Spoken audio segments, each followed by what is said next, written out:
오늘은 그리스도의 마음, 겸손과 섬김인데요. 자, 5가지 지난주에 우리가 하나님으로부터 받았던 권면은 그냥 충고가 아니라 격려의 의미가 있다고 그랬습니다. 또는 간곡한 권고라고 그랬습니다. 간곡한 권고, 사랑의 위로, 성령의 교제, 긍휼과 자비를 우리가 실천하는 방법이라고 볼 수 있어요. 한 3가지 정도로 말씀을 나누려고 하는데, 첫 번째는 이 5가지 덕을 실천하는 첫 번째 방식. 덕을 실천한다. 우리가 덕이라는 말은 세상 사람도 쓰기 때문에 헬라적인, 이 헬라말로 기록됐잖아요. 신약 성경이. 덕이라는 말의 의미 중에는 그 깊은 의미가 집을 짓는다. 제가 몇 번 말씀드렸습니다. 집을 짓는다. 집은 왜 짓습니까? 살라고 짓는 거죠. 집을 져야 그 안에 사람이 사니까. 그러니까 덕을 세운다는 말은 우리가 살 영혼의 집을 짓는다 그 말입니다. 하나님께서 우리가 이 세상 살 동안에 이 세상에서 그리스도 안에서 사는 삶을 살라고 우리에게 생명을 주셨는데 집이 있어야 살 거 아니겠습니까? 집을 뭘로 짓습니까? 이런 콘크리트 시멘트로 지을 수는 없어. 이런 데는 육체는 살 수 있지만 영혼이 이런 데서 살 수는 없기 때문에 주님이 주시는 그 덕의 재료가 있어요. 그것으로 집을 져야 되는 것입니다. 집을 코딱지만하게 짓는 사람은 자기밖에 못 살아요.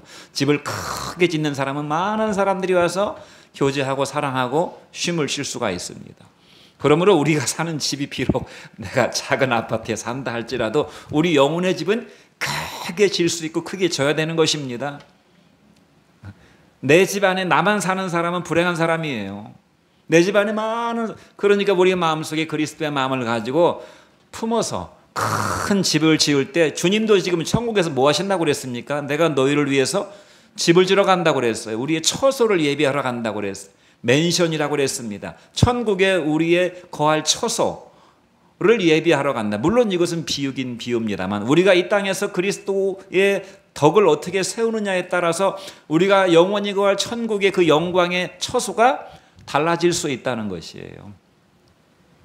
어쨌든 덕을 실천하는 첫 번째 방식은 한 마음, 한 사랑, 한 뜻입니다. 빌립보서 2장 2절 말씀을 같이 한번 읽어보겠습니다. 시작. 마음을 같이하여 같은 사랑을 가지고 뜻을 합하며 한 마음을 품으라고 그랬습니다. 이 덕을 실천하는 방식 이 뭐냐면 첫 번째가 마음을 같이 해서 같은 사랑을 가지고 같은 뜻을 합해 가지고 한 마음을 품으라고 그랬어요. 교회는 기본적으로 교회는 몸이라고 그랬습니다. 교회를 가장 잘 표현해 주는 것이 그리스도의 몸입니다. 그리스도가 한 분이듯이 교회도 그러므로 넓은 의미에서 하나입니다. 교회는 기본적으로 한 몸이에요. 왜 그런가 하면 한 아버지로부터 하나님 아버지로부터 나왔고 한 구원자로부터 나왔고 한 주님으로부터 사람과 하나님 사이에 한 분이신 중보자 예수 그리스도를 통해서 우리가 나왔기 때문에 그리고 한 성령으로 다 다스림을 받습니다. 각 사람 수많은 사람들이 있지만 각 사람 속에 들어가서 역사하시는 성령은 한 성령이라 그 말입니다. 보혜사 성령, 그 다음에 우리의 유일한 목자이신 선한 목자, 한 목자의 인도와 공급을 받고 있고 한 선생이신 내가 주와 선생이 되어 너희를 섬겼으니 너희도 서로 섬기는 것이 옳으니라라고 그랬잖아. 주님은 우리의 선생님이신데 가르쳐만 주고 본을 보이지 않는 선생이 아니라 친히 본을 보여주시는, 본을 보고 또 잊어버리니까 우리가 맨날 본을 보여주시는, 우리 속에서 본을 보여주시는 한 선생이다. 그러므로 우리가 한 마음을 가지고 같은 뜻을 품고 한 사랑을 하는 것은 당연한 것이라 그 말입니다. 당연한 것이라.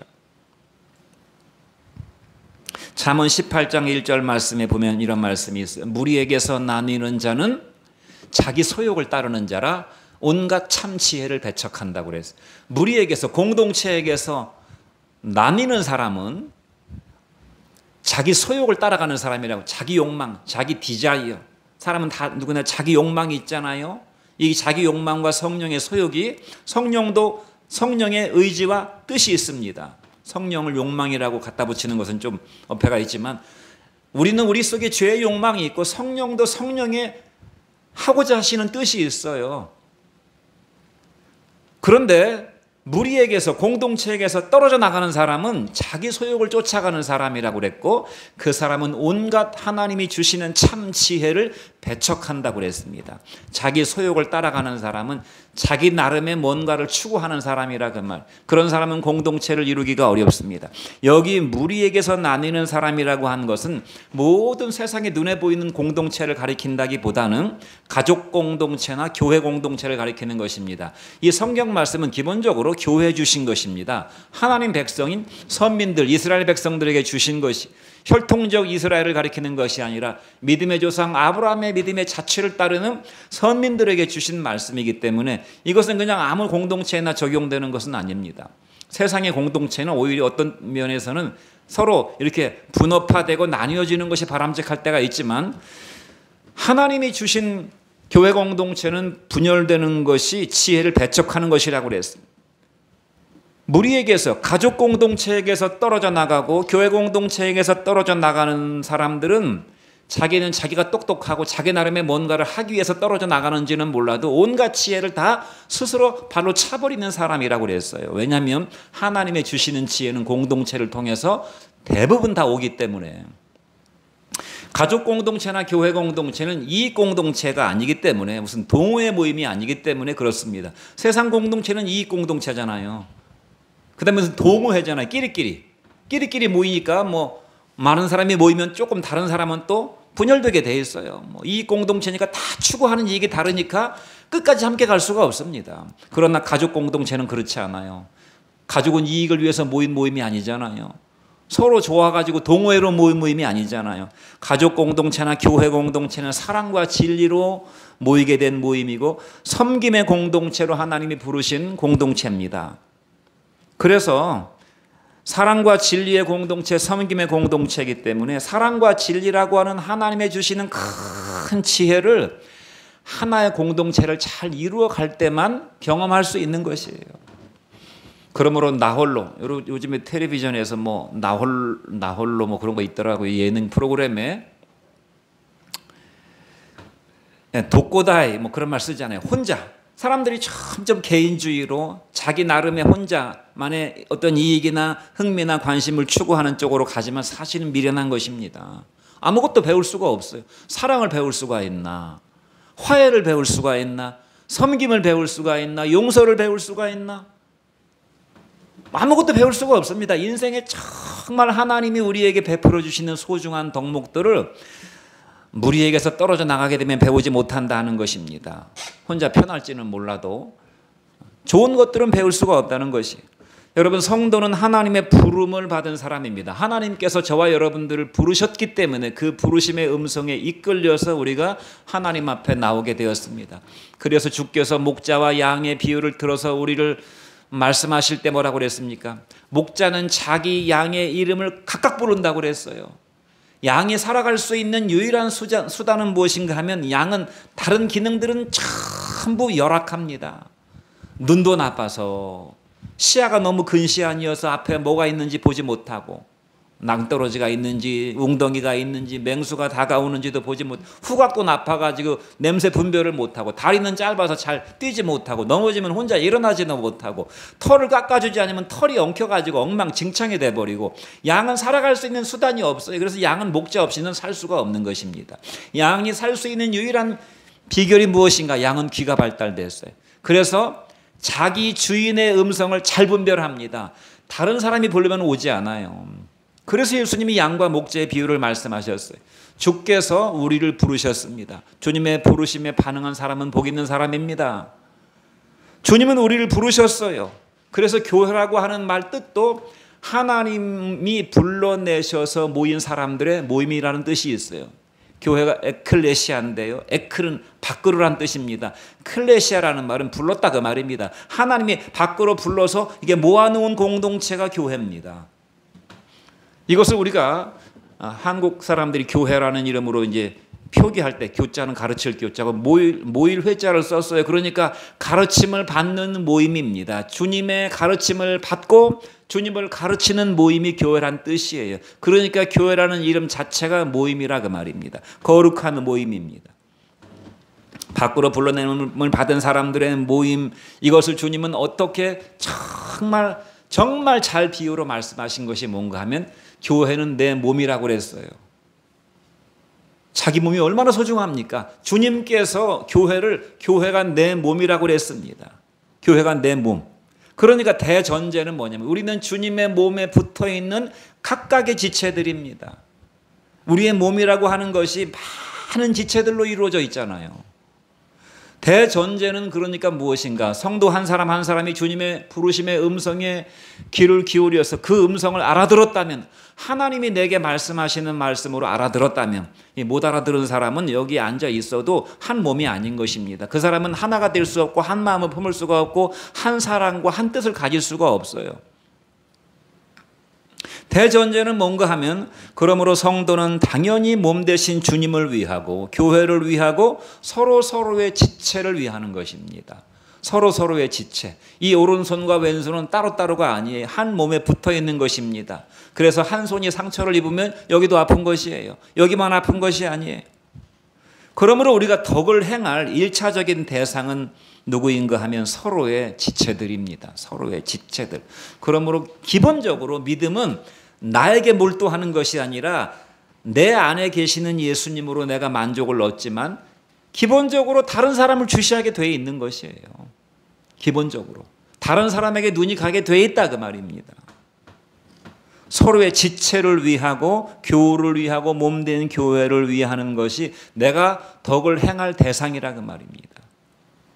결과는 어떻게 됩니까? 그렇게 행함으로써 주님의 큰 뜻이 성취되는 것입니다. 주님의 큰 뜻이 성취되는 것이고 결국 영생을 누리는 인생을 살다가 영생으로 영원히 들어가게 되는 것이, 주께서 우리들에게 이렇게 말씀하셨어요. 요한복음 10장에서 도적이 오는 것은 도적질하고 죽이고 멸망시키려는 것뿐이요 단지 그 한 가지 목적이라고 그랬습니다. 마귀가 오는 것은 죽이고 도적질하고 너희들의 영혼을 도적질하고 영생을 도적질하고 멸망시키려는 단 한 가지 이유가 다른 것이 없어요. 오직 마귀는 그 한 가지의 목적을 가지고 이 땅에서 역사하고 있는 것이지만 나는 너희로 생명을 얻게 하고 더 풍성히 얻게 하려는 것이라고 그랬어요. 영생을 얻고 살다가 죽을 때 그냥 영원한 생명에 들어가는 것이 아니라 영생을 얻고 이 영생을 풍성하게 얻는 것이니까. 여러분, 풍성해지면 어떻게 됩니까? 풍성해지면 누릴 수가 있어요. 왜? 부귀영화를 누린다는 말을 쓰잖아요. 그날 벌어먹고 사는 사람이 부귀영화를 누릴 수는 없잖아요. 풍성하지가 않으니까. 재물이 많은 사람이 그 영화를 누리는 것입니다. 영생도 똑같아요. 난 사람의 생명 겨우 달랑달랑 이거 가지고 사는 사람은 풍성한 생명을 누릴 수가 없어요. 주님은 우리가 그냥 이 땅에서 구원받고 살다가 죽을 때 구원을 얻는 것이 아니라 이 땅에서 영생을 풍성하게 누리라고 우리에게 공동체를 이루어 주셨다는 말입니다. 교회를 이루어 주셨다는 말이에요. 그래서 5가지 사랑의 덕목, 그리스도 안에 권면과 사랑의 위로와 성령의 교제와 긍휼과 자비, 이게 다 누구를 향하는 것입니까? 상대방을 향하고 있는 것이잖아요. 권면을 누구에게 합니까? 상대방이. 격려하는 것, 사랑의 위로와 성령의 교제도 상대가 있어야 교제를 할 거 아니겠습니까? 긍휼을 베풀고 자비를 베푸는 것들이 다 이게 풍성한 생명을 누리는 비결이에요. 믿습니까? 풍성한 생명이 다른 데 있는 것이 아닙니다. 풍성한 생명이 이러한 그리스도의 덕목, 우리의 인생의 집을 짓는 이런 주님이 주신 재료들을 가지고 내 영혼의 신앙의 집을 잘 지으면, 내 인생의 집을 잘 지으면 내 안에 많은 사람들이 들어와서 그 생명을 함께 풍성하게 누릴 수가 있게 되는 것입니다. 고린도전서 12장 12절 말씀을 같이 한번 읽어보겠습니다. 시작. 몸은 하나인데 많은 지체가 있고 몸의 지체가 많으나 한 몸임과 같이 그리스도도 그러하니라. 몸은 하나인데 많은 지체가 있잖아요. 몸이 하나인데 많은 지체가 있고 몸의 지체가 많으나 한 몸임과 같이 그리스도도 그러하다 그랬어요. 그리스도는 뭐라고 그랬습니까? 고린도전서 12장 27절 말씀도 같이 한번 읽어보죠. 시작. 너희는 그리스도의 몸이요 지체 각 부분이라. 그러니까 우리가 그리스도의 몸인 동시에 우리는 지체라 그 말입니다. 몸과 지체는 떨어질래야 떨어질 수 없는 관계, 불가분의 관계예요. 하나의 몸입니다. 그래서 예수님이 교회라고 그러셨고 교회라고 말씀하실 때 내 교회라고 말씀하신 것입니다. 교회를 얼마나 소중하게 여기시는가를 보여주고 있는 것이에요. 여러분, 우리 몸을 생각해 보십시오. 정말 실감나는 비유를 하신 것이에요. 정말 실감나는 비유. 교회는 내 몸이라고 말씀하시고 너희는 몸에 붙어있는 지체라고 말씀하신 것은 우리가 서로 떨어져서는 믿음의 집을 지을 수 없고 영생을 풍성히 누릴 수가 없다는 것을 말해주는 것입니다. 우리의 몸에 수백 개의 지체가 붙어 있어서 하나의 유기체입니다. 유기체란 말은 모든 것들이 다 자기 기능을 하는데 자기를 위해서 하는 게 아니, 상대방의 옆에 있는 지체를 위해서, 그 상대방의 기관을 위해서 움직일 때 이게 하나의 몸으로 굴러갈 수 있는 것입니다. 우리의 몸이 그렇잖아요. 우리의 몸이 서로 다른 지체를 위해서, 몸 전체를 위해서 각각의 지체는 자기 기능을 발휘하는 것입니다. 우리의 눈에 티가 들어온다고 생각해 보세요. 티가 들어오게 될 때 어떻게 됩니까? 막 먼지가 많은데 들어가 티가 들어오게 됩니다. 어떻게 됩니까? 티가 들어오든 말든 다른 기관들은 가만히 있질 않아요. 눈꺼풀이 눈을 보호해 주려고 눈을 감습니다. 눈썹이 또 티를 막아줍니다. 혹 눈에 티가 들어가면 눈물샘에서 눈물이 나와가지고 이걸 씻어냅니다. 그래도 안 닦여지면 손으로 비빕니다. 그래도 안 되면 병원에 갑니다. 내 몸을 움직여서. 이 눈 하나를 보호하기 위해서 수많은 몸의 지체들이 다 거기에 반응하고 있다는 말이에요. 그리고 눈에 들어간 것을 신경이 가르쳐줘가지고 이 뇌에다가 전부 가르쳐주면 뇌가 알아가지고 또 몸의 각 기관에 다 명령을 내립니다. 얼마나 신비합니까? 이 몸이라고 하는 것이. 그래서 교회는 신비한 것이에요. 그리스도 안에 성령의 교제, 교우들의 교제는 신비한 것입니다. 내 얼굴에 뭐가 들러붙어가지고 가려워요. 그럼 어떻게 됩니까? 손으로 이거 닦아내잖아요. 털어내잖아요. 손으로만 또 이렇게 문질르면 이게 시원하지가 않습니까? 손톱으로 긁어야 됩니다. 손톱도 거기에 역사를 하죠. 팔이 또 움직여야 됩니다. 뇌가 명령을 해야 됩니다. 이 모든 것들이 움직이려면 또 밥을 먹어야 되니까 입이 역사를 합니다. 이빨이 역사를, 오장육부가 다 역사해가지고 이 볼에 뭔가 들러붙어서 가려우면 이 긁어주게 되는 것입니다. 다 그렇게 굴러가게 돼 있어요. 하나님께서 그렇게 만들어 놓으셨어요. 한국인의 3분의 1이 암으로 죽는다고 합니다. 암이라고 하는 것이 무엇입니까? 암이 암세포가 자라서 암덩어리가 돼가지고, 암덩어리는 무엇입니까? 영양을 자기만 혼자 독차지하는 게 암이에요. 암세포가. 암도 하나의 세포입니다. 돌연변이 세포예요. 하나님이 우리의 몸을 만드실 때는 자기를 위할 뿐 아니라 상대방을 위하도록 모든 신체 조직과 세포들을 만드셨는데, 그중에 돌연변이 세포가 나타나가지고 자기밖에 모르는 세포가 생겨난 것이 암세포고, 이 암세포는 자기만을 배불리기 때문에 암세포는 내버려두면 암덩어리가 되는 것입니다. 주변의 세포들의 모든 영양을 다 갉아먹어요. 그래서 암적 존재가 돼서 결국은 자기도 죽고 몸을 다 죽여버리게 되는 것입니다. 이것도 참 큰 교훈이 있어요. 자가 면역 질환이라는 질환이 있잖아요. 우리 몸은 외부의 적에 대해서 몸이 하나같이 우리 몸을 지키도록 반응하게 되어 있는데, 자가 면역이 안 돼서 자기가 자기 몸을 공격하는, 자기가 자기 몸을 공격하는 것은 공동체 안에서 서로 식구가 식구를, 교인이 교우들을 공격하는 분쟁을 말하는 것입니다. 그러면 살 수 없다는 것이, 자기도 죽고 공동체도 죽이게 된다 그 말입니다. 그러므로 고린도전서 1장 10절 말씀이 뭐라고 말씀했는가 하면, 너희가 다 같은 말을 하고, 저기 이제 같은 말, 같은 마음, 같은 뜻, 같은 뜻을, 같은 열매를 맺으라고 말씀하고 있어요.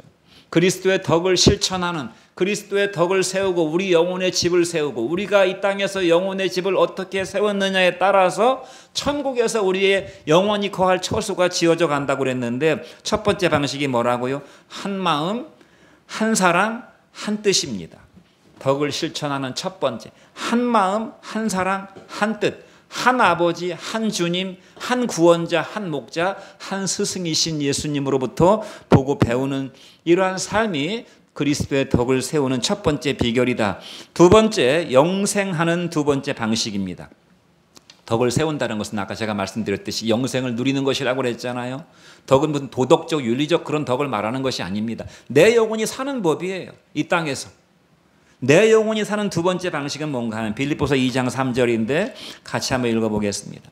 시작. 아무 일에든지 다툼이나 허용으로 하지 말라고 그랬어요. 다툼과 허용을 인간은 다 누구나 마음속에, 우리가 인생을 살면서 한 번도 안 다투고 사는 사람이 있습니까?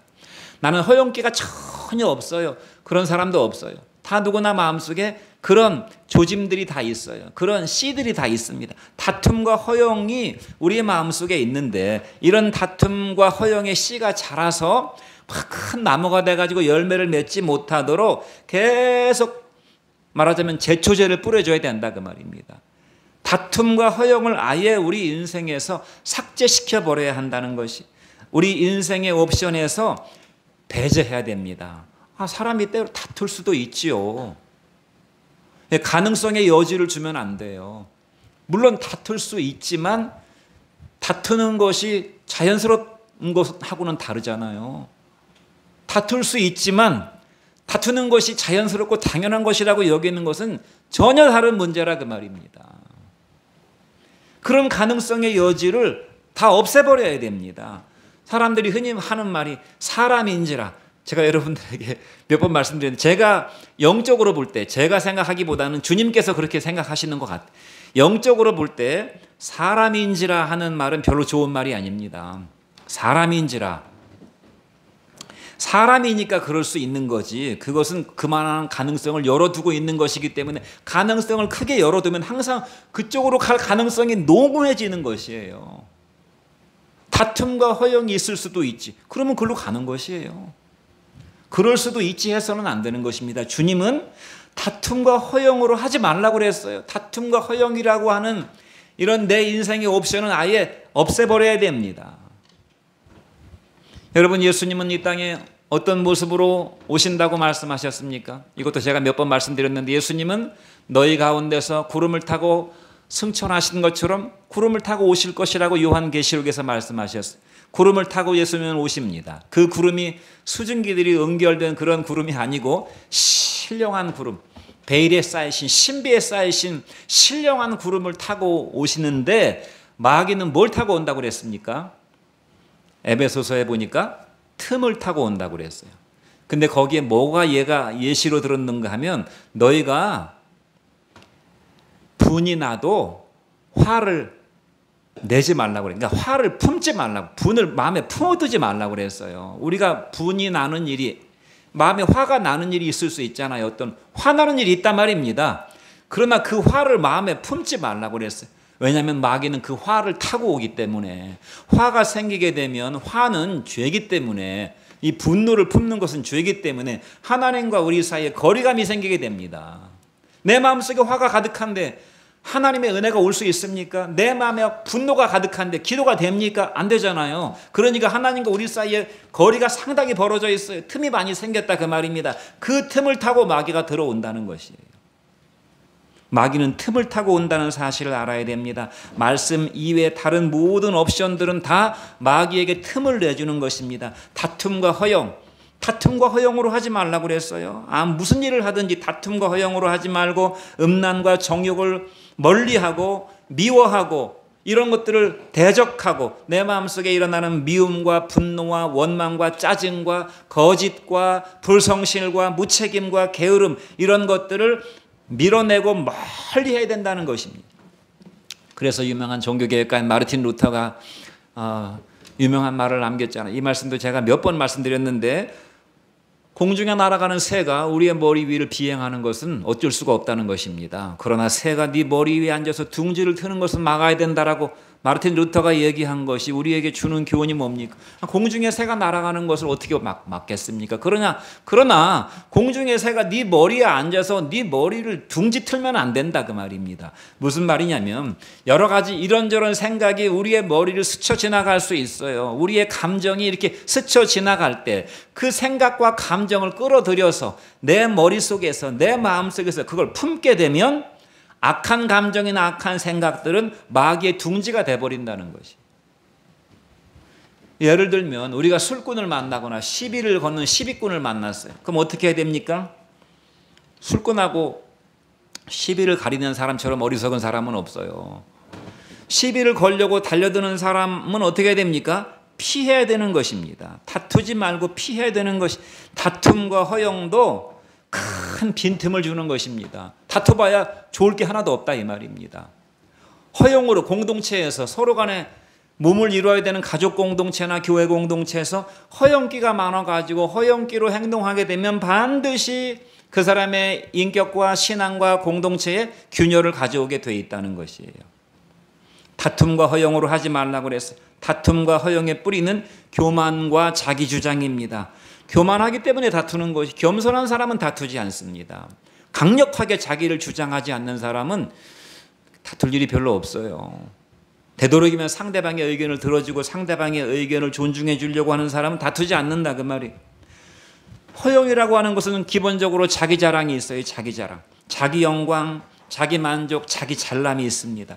그 기준도 전부 세속적이고 헛된 가치요, 속물적인 것입니다. 사람들은 이런 것으로 자기 영광을 드러내려고 하는 것이, 이런 것들을 삭제시켜버리라. 삭제시켜. 그래서 잠언서에 교만은 패망의 선봉이요 거만은 넘어짐의 앞잡이라고 말씀. 교만은 패망의 선봉장이라고 그랬어요. 교만은 자기가 대단하다고 생각하는 마음을 갖게 되는 것, 자기가 굉장히 잘난 사람이라고 생각하는 마음을 갖게 되는 것은 패망의 선봉. 그러니까 선봉이니까 기관차예요. 모든 객차들을 이끌고 가는 기관차. 기관차가 이끄는 대로 뒤에 있는 열차들은 딸려가게 돼 있죠. 마음이 교만한 사람은, 마음속에 교만이 가득 찬 사람은 자기 인생을 패망으로 몰고 간다는 것입니다.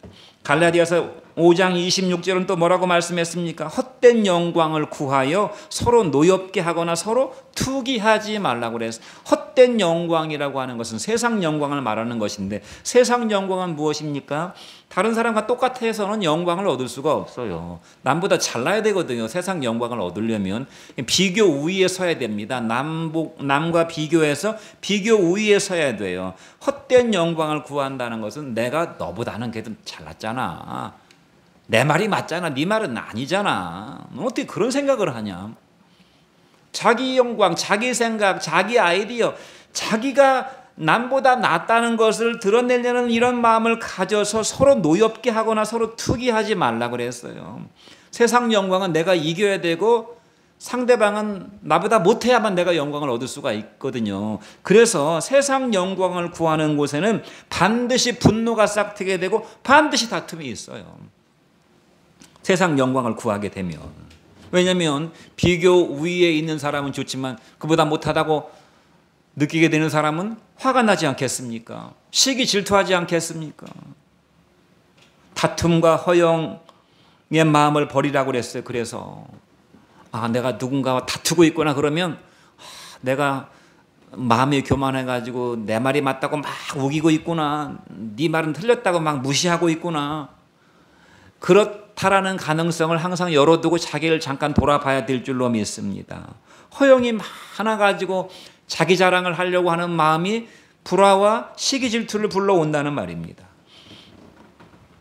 그러므로 우리가 가져야 될 자세는 무엇인가 하면 뿌리는 하나요 줄기는 여럿일 수 있다는 것이. 뿌리는 한 뿌리입니다. 그러나 줄기는 여러 갈래로 갈라지고 거기에 많은 이파리들이 들러붙어 있다는 것이에요. 이 나무를 보면 뿌리 하나잖아요. 그러나 얼마나 많은 가지들이 있습니까? 얼마나 많은 잎들이 있습니까? 얼마나 풍성합니까?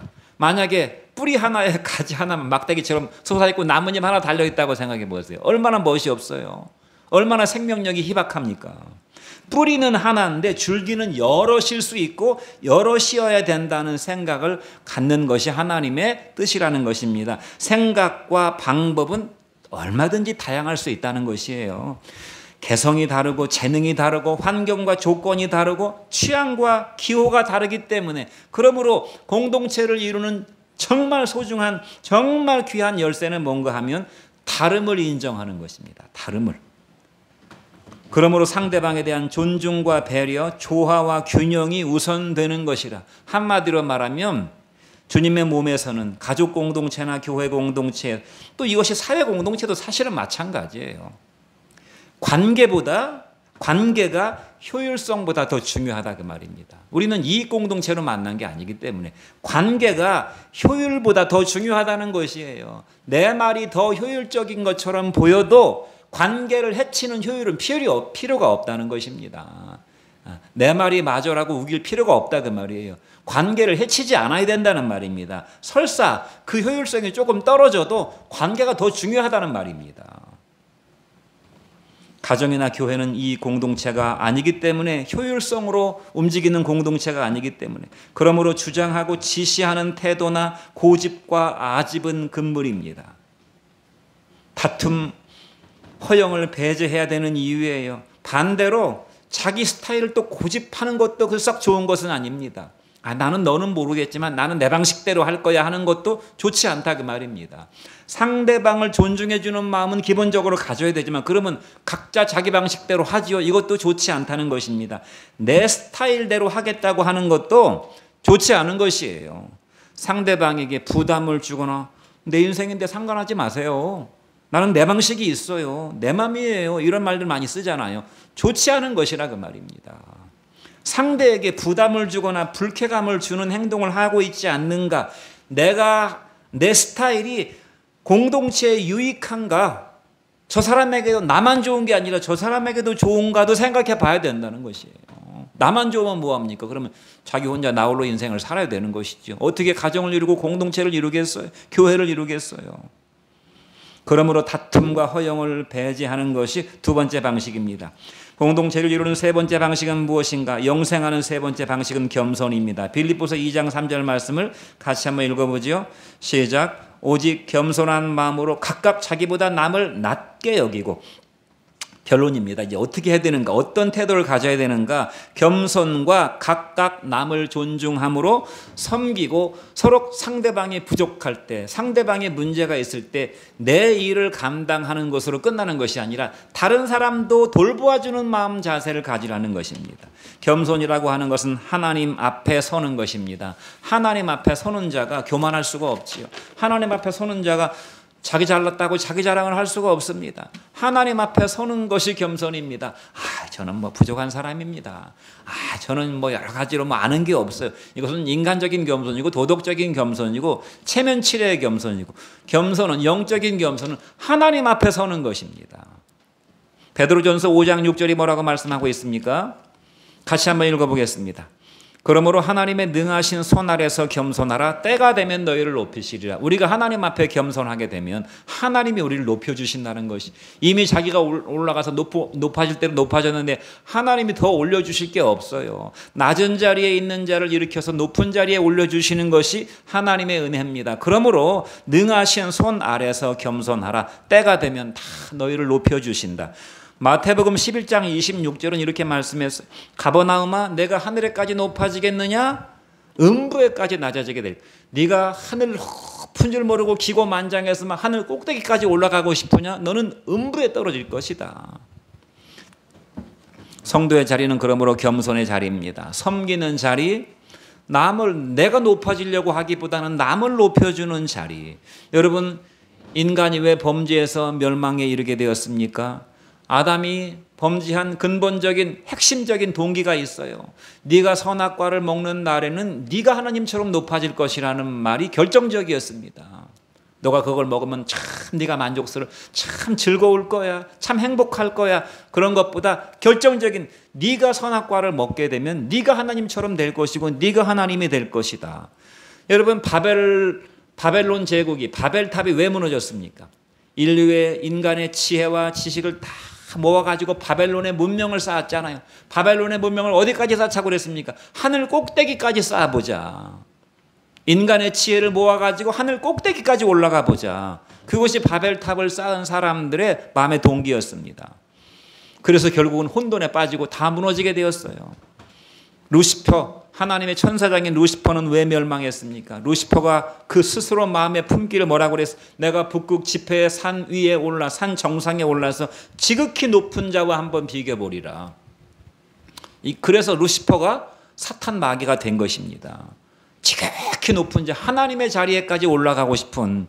그래서 하나님을 안 믿는 사람들은 자기가 하나님이에요. 자기가 자기 인생의 주인이고 자기가 자기 마음대로 살고 자기가 자기 인생을 책임질 수 있다고 생각하고 내가 내 능력으로 내 힘으로 나를 만족시킬 수 있다고 생각하는 것이 하나님을 안 믿는 사람들의 근본적인 마음의 동기입니다.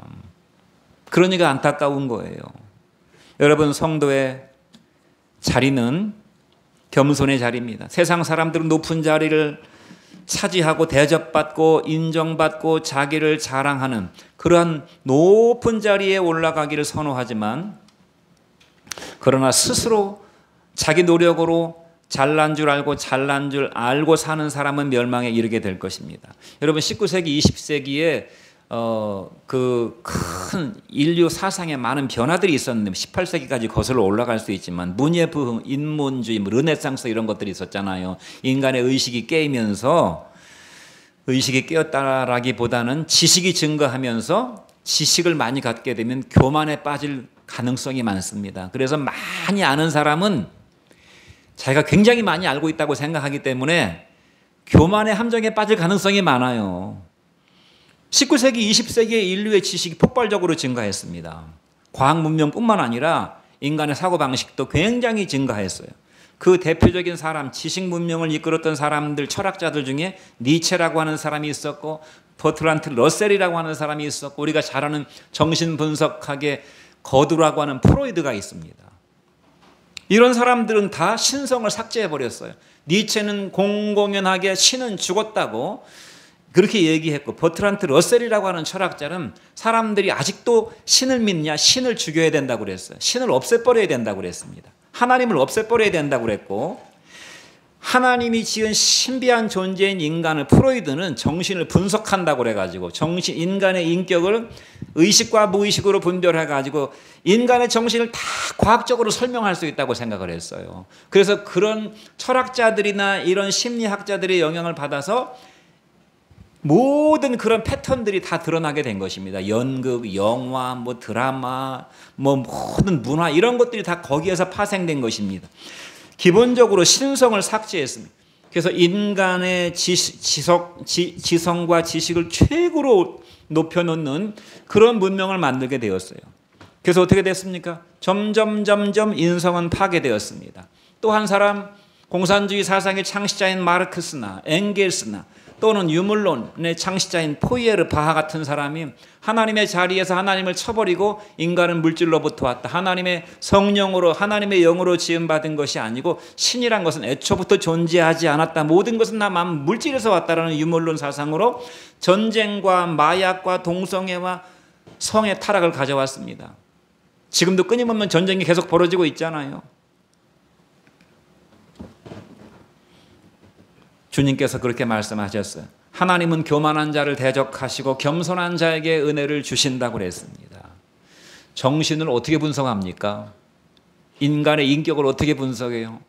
우리의 이 의사가 몸을 다 낱낱이 그냥 이 수천 수만 개의 장기들을 전부 다 해체해 놓고서 생명을 연구하면 생명의 신비를 알 수가 있습니까? 생명보다 더 복잡한 것이 뇌 속에서 작동하는 정신인데요, 영인데 이걸 어떻게 다 분석합니까? 어리석은 사고방식입니다. 그래서 니체는 미쳐서 죽었어요. 너무너무 잘나가지고 너무 자기가 신을 죽여버리고 자기가 신이 되니까 미치는 것입니다. 옛날에 그런 말이 있잖아요. 너무 많이 알면 미친다는 말이 있잖아요. 너무 많이 알면 미친다는 말이 있잖아요. 자기가 너무 많이 안다고 생각하면 감당할 수가 없는 것입니다. 우리가 하나님의 자리에 올라가서 어떻게 하나님의 영광을 감당을 합니까? 할 수가 없는 것이에요.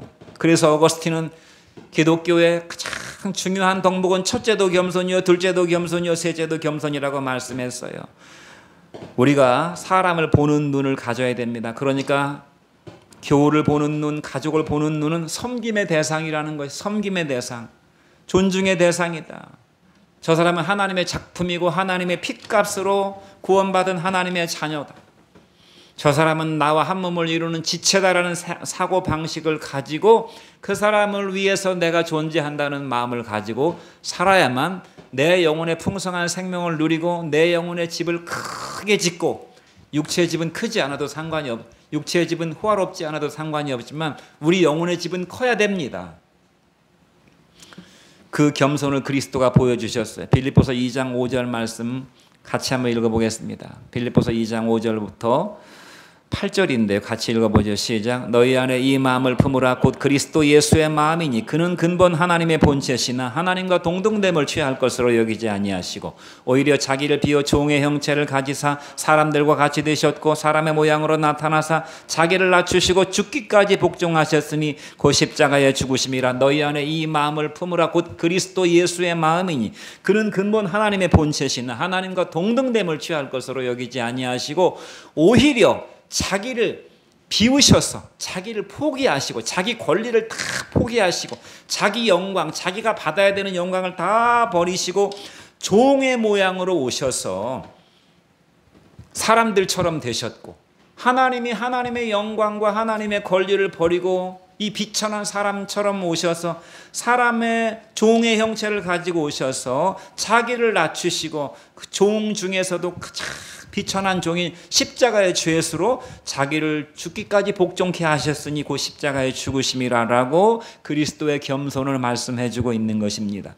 그래서 그리스도의 겸손, 예수님의 겸손은 이 영적인 겸손은 교만과 정욕의 내 죄를 다 씻어내시고 나를 구원하셔서 하나님의 자녀로 만들어 주시고 신령한 주님의 교회 지체로 우리가 주님의 몸의 지체라는 말이 얼마나 영광스러운 말인지 몰라요.